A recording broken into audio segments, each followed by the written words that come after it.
jet lag's gone, and we've been in Melbourne, great city for the past number of days. The heat isn't as bad as Perth, so from that perspective we're probably in better physical condition. But as it's well known now, like, there has been a few guys laid low with viruses, like Leighton Glynn and Gavin Riley, and then you've got Benny with the back problem. So like, you're always going to get these wee problems and niggles and whatnot, but certainly now we're going into the game in good shape. Look, at the end of the day, we're 1 point down. It's pretty much half time of the series, and you go into any of our games 1 point down at half time, you feel pretty confident you can get up and win.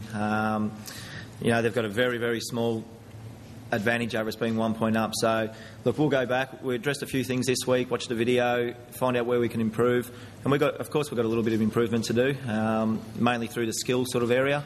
And if we can do that, there's no reason why it won't be a great game on Friday night. Goal scoring is going to be a big thing for the Irish, and as we showed last week, if we can get 3 or 4 goals in a game, they have to kick an awful lot of overs to make that difference up. And fingers crossed now this goalkeeper's maybe not as good as the guy in last week, and we'll be able to test him earlier on. We're not disguising the fact that the Irish will attack him, and he knows that. His teammates know that. It's not a one-man band. He has got to get support. And I reckon we let our goalkeeper down last week, mainly because, again, it's a new bloke in the box. The players around him were relatively new, still feeling their way, and the Irish put us under enormous pressure. And as a consequence, they won the game because they scored better. So it's just simply familiarity. Let him have a chance down there, let him make sure that his teammates are in position and support him.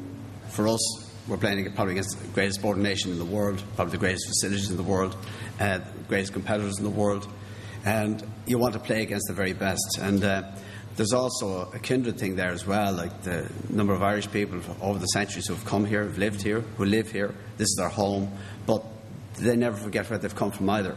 And even in the boom times at home, in the last decade and so on, you still had an awful lot of Irish people who came here and come here and are made feel very welcome. And it's like home from home, and this is where you want to play. We've got to come up with different strategies. Players have got to acknowledge the strategies, embrace it, and act upon it. Speaking to Cormac's family and all before we even come out and all, they wished me all the best and said, bring home his cup. So, you obviously have wee things like that going through your head, and no doubt I'll mention it tomorrow night before I go out. But equally, like all the lads knew Cormac, and like Alexis Graham Canty and all there was massive friends with them too. So there is an added incentive there. But at the end of the day, you're playing for Ireland, so you're giving it your all anyway. 2005, I remember over in the Telstra Dome, the atmosphere of the Irish, and Melbourne has a massive Irish contingent over here, and I'm sure tomorrow night's going to be no different. We've been meeting them all week around the city. There still is that uncertainty on how much the Australians are going to improve with the round ball. What's their keeper like? How much we can improve, because in that fourth quarter last week we were overrun, and certainly it's not going to be good enough going out there tomorrow night. But all those questions are going to be answered tomorrow night, and now we're looking forward to the challenge and looking forward to taking on the pros.